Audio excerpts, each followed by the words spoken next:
चलो बेटा, कैसे हो आप लोग? अच्छे ही होंगे और पढ़ाई भी कर रहे होंगे बेटा।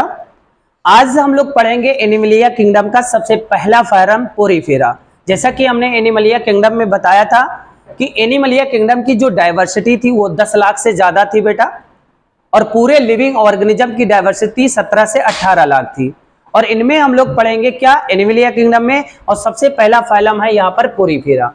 अगर हम पोरीफेरा की बात करें, पोरीफेरा की अगर हम बात करते हैं तो यहाँ पर पोरीफेरा को कॉमनली हम लोग कहते हैं क्या, स्पंजेस कहा जाता है।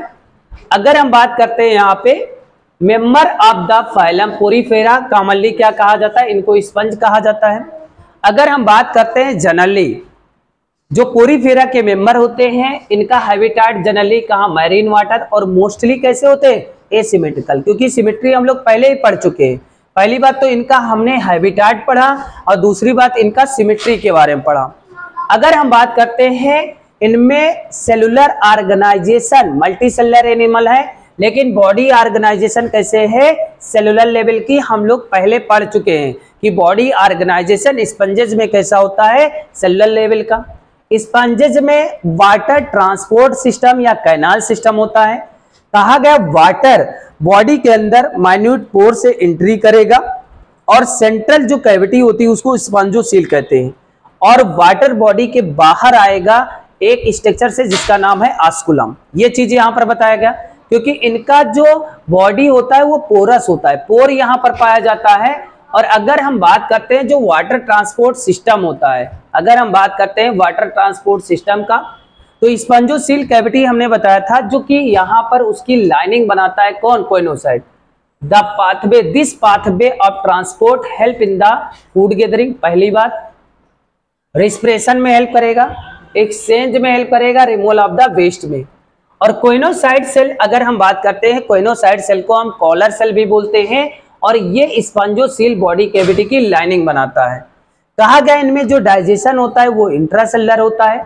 बॉडी सपोर्ट करेगी, स्केलेटन जो बना होता है वो स्पिक्यूल या स्पंजिन फाइबर का बना होता है।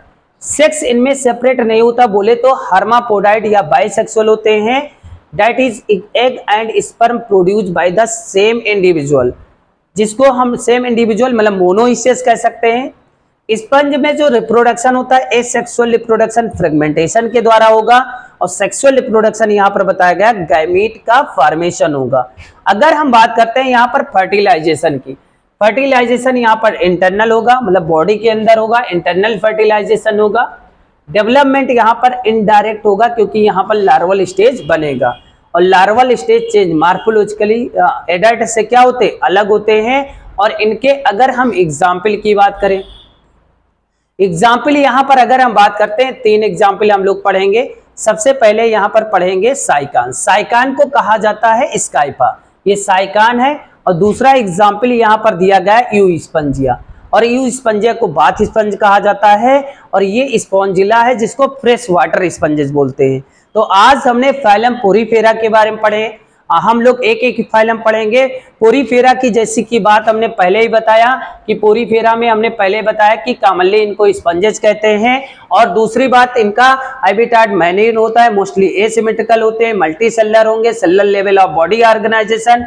यहाँ वाटर ट्रांसपोर्ट सिस्टम होता है, पानी ऑस्टिया के द्वारा अंदर आएगा स्पंजोसील कैविटी में, बाहर ऑस्कुलम। और वाटर ट्रांसपोर्ट सिस्टम का काम होता है food gathering, respiration, exchange and removal of the waste. Choanocyte cell या collar cell spongocoel body cavity की लाइनिंग बनाते हैं, और बॉडी जो सपोर्ट करेगा स्केलेटन जो ना बने होगा स्पिक्यूल या स्पंजिन फाइबर का, और यहाँ सेक्स सेपरेट नहीं होते। और 3 फाइल यहाँ पर 3 एग्जाम्पल है, जैसा कि साइकान, यू स्पंजिया और स्पॉन्जिला, और इनका कॉमन नाम हमको याद करना है। यहाँ साइकान को स्काइफा, यू स्पंजिया को बाथ स्पंज, और स्पॉन्जिला को fresh water sponge. All the best बेटा, हमने पोरीफेरा पढ़ लिया। अब अगले टर्न पे हम लोग पढ़ेंगे सिलेंट्रेटा फाइलम के बारे में, एक एक फाइलम डेली रिवाइज करेंगे बेटा। ऑल द बेस्ट बेटा।